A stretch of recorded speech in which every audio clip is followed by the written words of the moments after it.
जमात पे ऐसे इल्ज़ामात हैं कि आप जम्मू कश्मीर लिबरेशन फ्रंट के साथ कभी दिखाई देते थे, कभी आप हुर्रियत और उन नेताओं के साथ दिखाई देते थे जमात के लोग, जिनका एक ही नारा था कि कश्मीर को आज़ाद करना है। सवाल उठाना तो एक बात है, इल्ज़ामात लगाना तो एक बात है, लेकिन किसी चीज़ का साबित होना तो दूसरी बात है। वो चुनाव लड़ते हैं और वो ये बोलते हैं कि अगर वो बोलते हैं कि उनका कोई भी रोल नहीं था इस पूरी बंदूकों में और इस हिंसा में कोई रोल नहीं था, तो पूछिए साहब कि साल 1995 में उनके सदर मीर साहब को क्यों मार दिया गया, इख्वान ने क्यों मार दिया था। इख्वानियों की बात आई है, उस फोर्स को, वो इलीगल फोर्स था। उन लोगों की वजह से यहाँ पे हजारों लोग कत्ल हुए हैं, और उनके पीछे कौन लोग थे, यही जो आज प्रोपेगेंडा कर रहे हैं। मौजूदा परिस्थिति में साल 2024 की बात करें तो आप लोग पूरी तरह से भारत के संविधान के साथ खड़े हैं और 101% गलतियां नहीं दोहराई जाएंगी। आपके जेब में जो कार्ड है आधार कार्ड, मेरे जेब में भी वही आधार कार्ड है।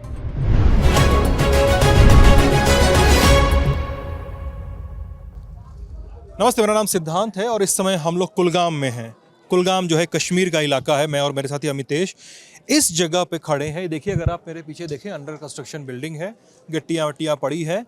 ये बार्ब वायर्स लगाए गए हैं, इस तरह के खास बार्ब वायर्स जिसको रेजर ब्लेड बार्ब वायर्स कहते हैं। ये मुझे अगर गलत नहीं ध्यान है तो वर्ल्ड वॉर 2 के समय बनाए गए थे। ये रेजर ब्लेड बार्ब वायर्स कहीं घुसते हैं तो इन्हें निकालना मुश्किल होता है, और निकालने के साथ ये स्किन का हिस्सा फाड़ देते हैं अगर आपकी स्किन में घुस गए हैं तो ये बार्ब वायर्स लगाए गए हैं। आजकल तो हर जगह ही लगाए जाते हैं। बार्ब वायर्स किस जगह लगाए गए हैं, आपको पीछे गतिविधि दिख रही होगी, ऊपर लाइटें जली हुई दिख रही होंगी और सामने एक चेहरा दिख रहा है। वो चेहरा है सयार अहमद ऋषि का। सयार अहमद ऋषि इंडिपेंडेंट कैंडिडेट है कुलगाम विधानसभा से।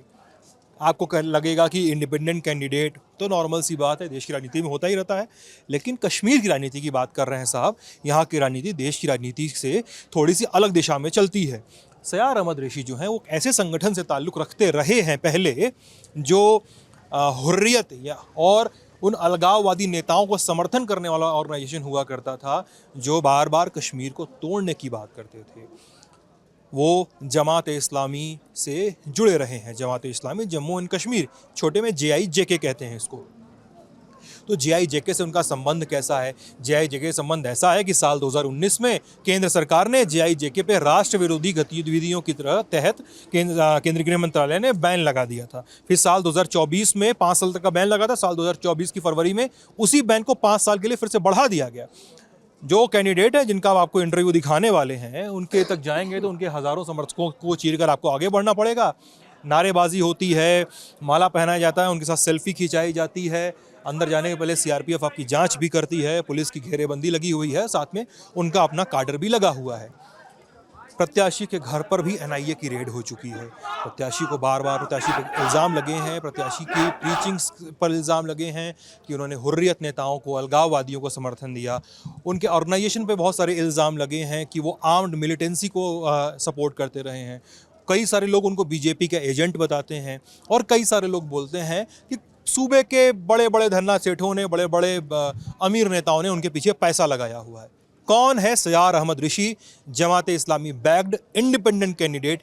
इस इंटरव्यू के जरिए और इस वीडियो के जरिए समझने की कोशिश करते हैं। आइए, इस साल के एक विधानसभा प्रत्याशी जो मेरे साथ इस समय फ्रेम में है, सयार अहमद ऋषि, उनकी खासी चर्चा है। क्यों चर्चा है मैं बता दूं, फिर उस पर हम आपसे सवाल जवाब करेंगे, ठीक है?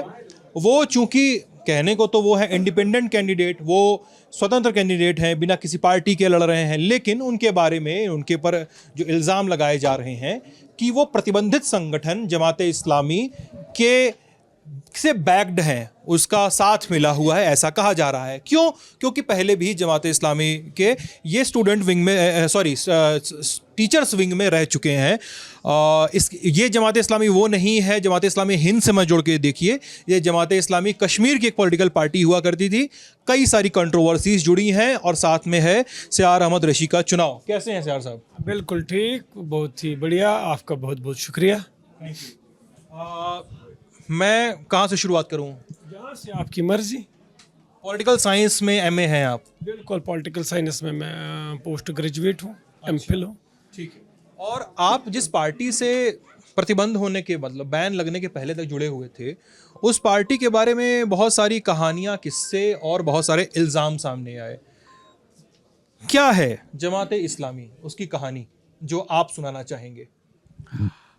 क्योंकि जमात एक यहाँ पे वो वाहिद जमात है जिसने हमेशा यहाँ के लोगों की खिदमत की है। जब यहाँ पे कहीं पे स्कूलों तालीमी इदारों का कहीं एहतमाम नहीं था, इंतज़ाम नहीं था, तब से जमात ने यहाँ दूर दराज देहाती इलाकों में स्कूल कायम की, स्कूल कायम की, इदारे कायम की, इस कौम को तालीम से मुनव्वर किया।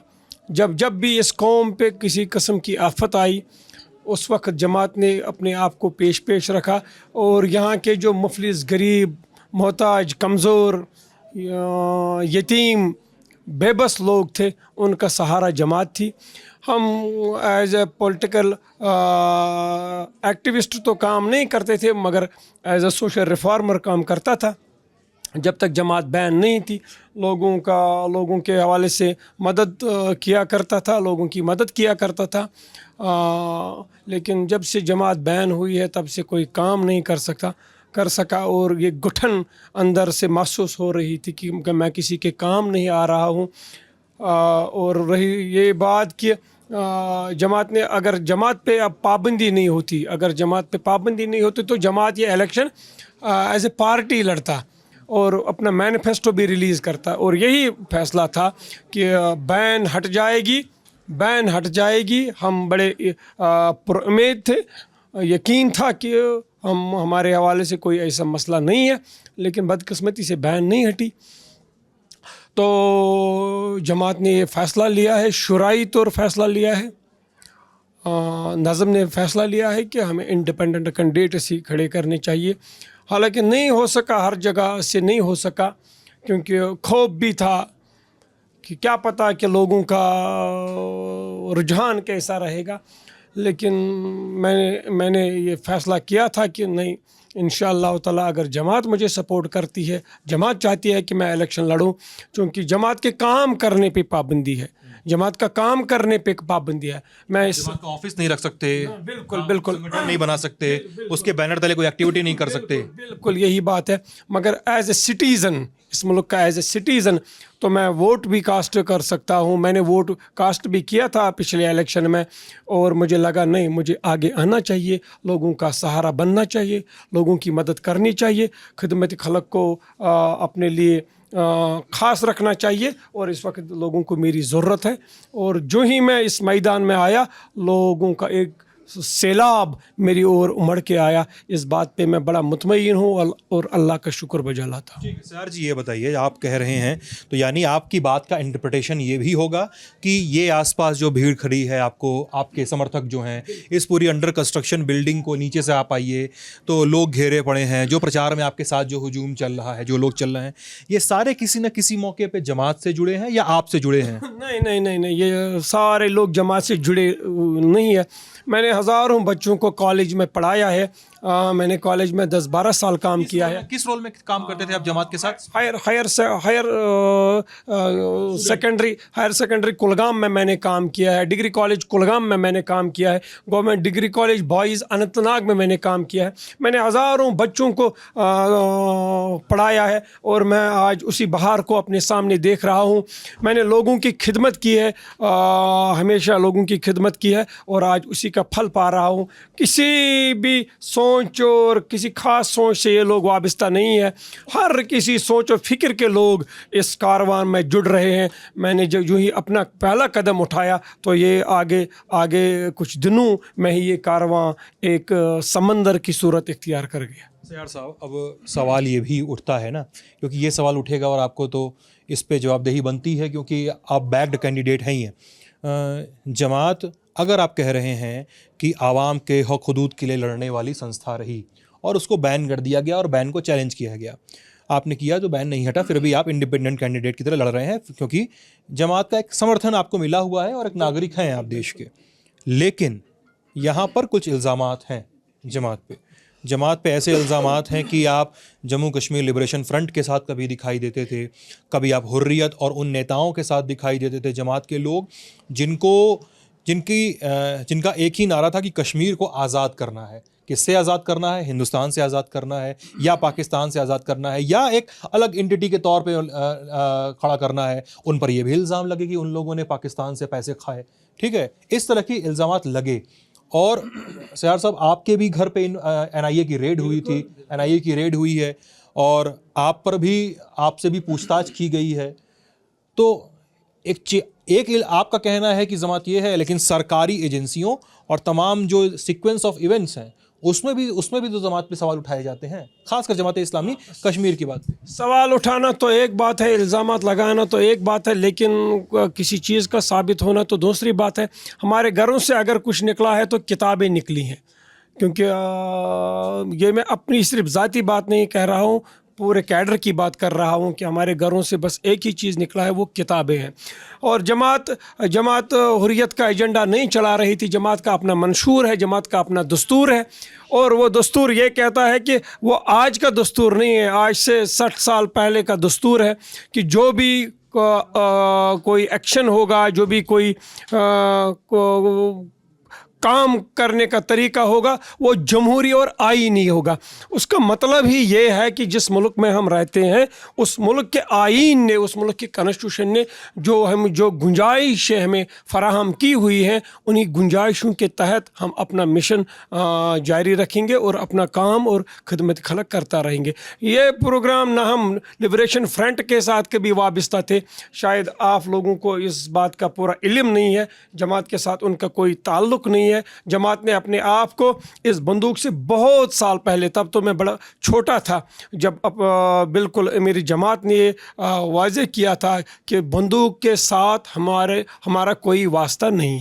ठीक है, आप कह रहे हैं बंदूक के साथ वास्ता नहीं है, फिर आपके जो विरोधी हैं, आपके खिलाफ जो चुनाव लड़ते हैं लोग, कुलगाम में ही नहीं, पूरे कश्मीर की बात कर रहा हूँ, पूरी घाटी की बात कर रहा हूँ, वो चुनाव लड़ते हैं और वो ये बोलते हैं कि अगर वो बोलते हैं कि उनका कोई भी रोल नहीं था इस पूरी बंदूकों में और इस हिंसा में कोई रोल नहीं था, तो पूछिए साहब कि साल 1995 में उनके सदर मीर साहब को क्यों मार दिया गया, इखवान ने क्यों मार दिया था?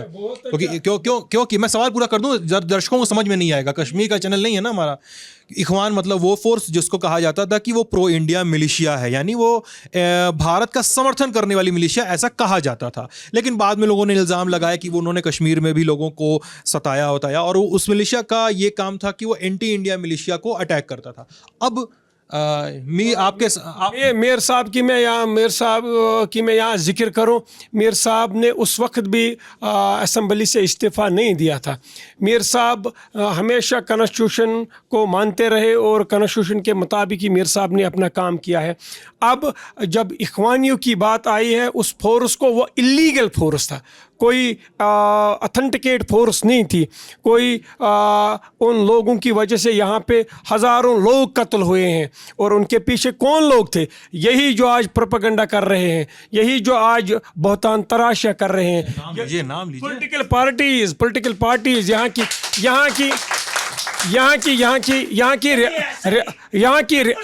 यहाँ की रिवायती पॉलिटिकल पार्टीज़, क्योंकि यही लोग वो है, जब बैन लगी तो बड़ा हमदर्दाना बातें कर रहे थे, हमदर्दाना तौर इस तरह के बड़े बड़े मीठे अल्फाजों का इस्तेमाल करते थे। क्यों इस तरह के स्टेटमेंट दे रहे थे? इनको लग रहा था कि इस हमदर्दी को हम एक्सप्लॉइट करके वोट हासिल करेंगे। लेकिन जब जमात खुद मैदान में आ गई, हालांकि एज ए पार्टी तो नहीं आई, चंद ही लोग आ गए हैं, हम हुकूमत तो नहीं बना सकते, लेकिन ये लोग अब इतना बौखला चुके हैं, इतना इनको खौफ लग रहा है, और इस खौफ की वजह से अब ये बहुतान तराशी पे आ गए हैं, अब ये प्रोपेगेंडा करने पे आ गए हैं। लेकिन इन चीज़ों से अब हमारी कौम बहुत ज़्यादा पॉलिटिकली अब मैच्योर हुई है, इन चीज़ों का अब कोई असर नहीं होने वाला है, इनके पास अब कुछ रहा नहीं लोगों के सामने पेश करने के लिए, अब ये बहुतान तराशियाँ कर रहे हैं। इंशाअल्लाह ताला ये चीज़ें कोई अब मतलब नहीं रखती है, ना कोई असर रखती है।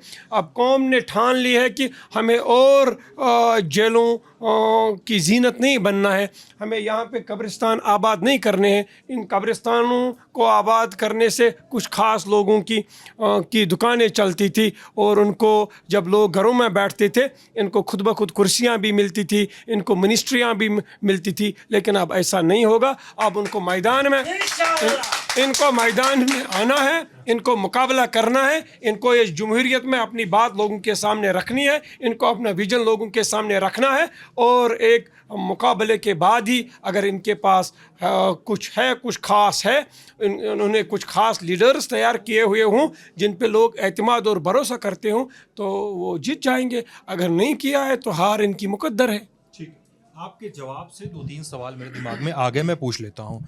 पहला सवाल, आपने सुना ही होगा ये कि सयार अहमद ऋषि बीजेपी के एजेंट हैं, ये सुना है आपने? बिल्कुल सुना है ना? बिल्कुल हाँ। सुना है। और भाई साहब, आप लोग ये तकरीर नहीं दे रहे हैं मंच पे, इंटरव्यू चल रहा है, ताली बजाएंगे, इनकी आवाज़ दब जाएगी, ठीक है? ये यहाँ पे बातचीत कर रहे हैं। तो एक तो सुनाई दिया है कि आप बीजेपी के एजेंट हैं, आपके प्रतिद्वंदी बोलते हैं, और इसमें वो एक और तुर्रा जोड़ देते हैं। दूसरा एक तुर्रा वो जोड़ते हैं, वो ये है कि साहब बीजेपी के एजेंट हैं, इसीलिए देखिए पैसा उनके चुनाव में अल्ताफ बुखारी ने लगा दिया है। असल में मैं यहाँ पे इस बात को वाजे करूँ, अगर ऐसा होता तो आज जमात पे पाबंदी नहीं होती, जमात पे बैन नहीं होती, और जमात के सैकड़ों स्कूल बंद नहीं होते, उनके आर इस वक्त बंद नहीं होते, उनकी रजिस्ट्रेशन इस वक्त बंद नहीं होती, हमारे हज़ारों बच्चों की जो वेरिफिकेशन नौकरियों के हवाले से है वो पेंडिंग नहीं होती, वो परेशान नहीं होते, हमारे हज़ारों बच्चे जो बेगुनाह जेलों में बंद हैं PSA के तहत वो बंद नहीं होते। मैंने पहले भी कहा है, इनके पास अब बचा ही कुछ नहीं है। इस तरह जब ये इनका ये वतीरा भी रहा है, ये यहाँ की रिवायत रही है इन सियासी पार्टियों की, जब भी किसी का सियासी कद ऊंचा होने लगता है और ये अपने आप को जब ख़तरा महसूस कर रहे हैं, तब ये इन चीज़ों पे आते हैं। हर किसी को ये एक ही इल्ज़ाम दे देते हैं, एक ही इल्ज़ाम, यही बस इनके पास बचा है कि इसको बीजेपी का इसको एजेंट बता दो। बीजेपी के बारे में आप क्या सोचते हैं? हाँ? बीजेपी के बारे में आप क्या सोचते हैं? मुझे क्या सोचना है, चूँकि मैं एक आज़ाद उम्मीदवार की हैसियत से एक छोटी सी कंस्टिट्यूंसी से राजनीतिक पार्टी राजनीति तो कर रहे हैं ना सयार साहब? छोटी सी कंस्टिट्यूंसी से लड़ रहा हूँ। बीजेपी के हवाले से यहाँ पे एक परेशानी है जिसके मुतल्लिक यहाँ सब इनसिक्योर फील कर रहे हैं, वो ये है कि आर्टिकल 370 के हवाले से यहाँ पे बड़ी परेशानियाँ हैं कि लोग इनसिक्योर फील कर रहे हैं। हम कोशिश करेंगे जो पूरी कौम का मौक़िफ़ है, तमाम सियासी जमातों का मौक़िफ़ है, वो मेरा भी मौक़िफ़ होगा। एक बात सर, अभी अगली बात का ये जवाब दीजिए आप।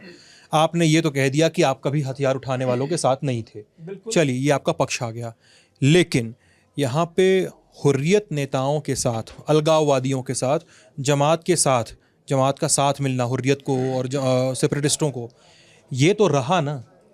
क्योंकि ये हालात पैदा कर दिए गए थे आफ्टर 1987 की रिगिंग के बाद, 87 के चुनाव के बाद 87 की रिगिंग जो तारीखी रिगिंग है इंडियन इस डेमोक्रेसी में, उस रिगिंग के बाद यहाँ के जज्बात, उस वक्त के जज्बात जो मैंने हिस्ट्री पढ़ी है, क्योंकि मेरा DO भी है, वो 82 है, उस वक्त जब इस तरह जज्बात भड़का दिए गए इस रिगिंग की वजह से, उन लोगों के हाथों में हथियार आ गया, जिस वजह से यहाँ पे कब्रिस्तान आबाद हुए, यहाँ इतना माहौल ख़राब हो गया, हमारे पंडित भाई हमसे जुदा हो गए, और ये पूरी की ये दास्तान और ये पूरा ये गुनाह ये किसी ख़ास पॉलिटिकल पार्टी के सर है, और वो NC है, बिल्कुल वो NC है, PDP नहीं है वो। उस वक्त PDP नहीं थी, बाद में तो PDP आई, बाद में PDP बनी है, उस वक्त PDP नहीं थी, यही तारीख है। यानी कश्मीर की जेलों में इतने सारे युवा भरे गए, कश्मीर की जेलों में नहीं, कश्मीर की बाहर में की जेलों में भी भर दिए गए, और अब वो ऐसे चार्जेस फेस कर रहे हैं जिसमें वो बाहर ही नहीं आ पाए हैं आज तक। और उन चार्जेस को फेस करने का क्या आपको नहीं लगता है कि एक समय में जमात भी इसकी जिम्मेदार है? कश्मीर के इतने सारे युवाओं की युवा जिस तरह भ्रमित हुए, जमात से जुड़े युवा तो थे ना कि वो अलगाववादियों के साथ चले गए और अब वो सलाखों के पीछे हैं। बात मैं यहाँ पे कहना चाहूँगा कि उस वक्त की एक गलती है, वो ये है कि हमें ये इलेक्शन प्रोसेस नहीं छोड़नी चाहिए थी, हमें इससे दूर नहीं हटना था। रिगिंग हो गई थी, हम प्रोटेस्ट करते, मैं आज ये समझ रहा हूँ, हम प्रोटेस्ट करते, बार बार करते, लेकिन इससे दूर नहीं होना था, क्योंकि हमारे दूर रहने से कुछ लोगों ने इसका फ़ायदा उठाया है और 37 साल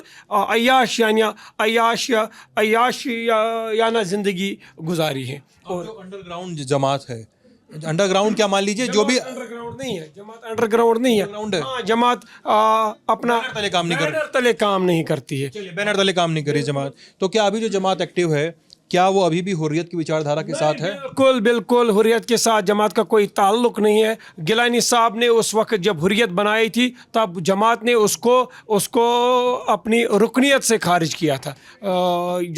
जमात का अपना एक दस्तूर है, जो भी उस दस्तूर के ख़िलाफ़ जाता है, जो मैंने आपसे बात की है कि आइन और जमहूरी तौर जो भी काम होगा, जमहूरी और आइनी तौर होगा, और जो इस चीज़ से मुतफिक नहीं होता है उसको जमात से खारिज कर दिया जाता है। यानी अब इस समय, अब मौजूदा परिस्थिति में साल 2024 की बात करें, तो आप लोग पूरी तरह से भारत के संविधान के साथ खड़े हैं और 101% गलतियां नहीं दोहराई जाएंगी।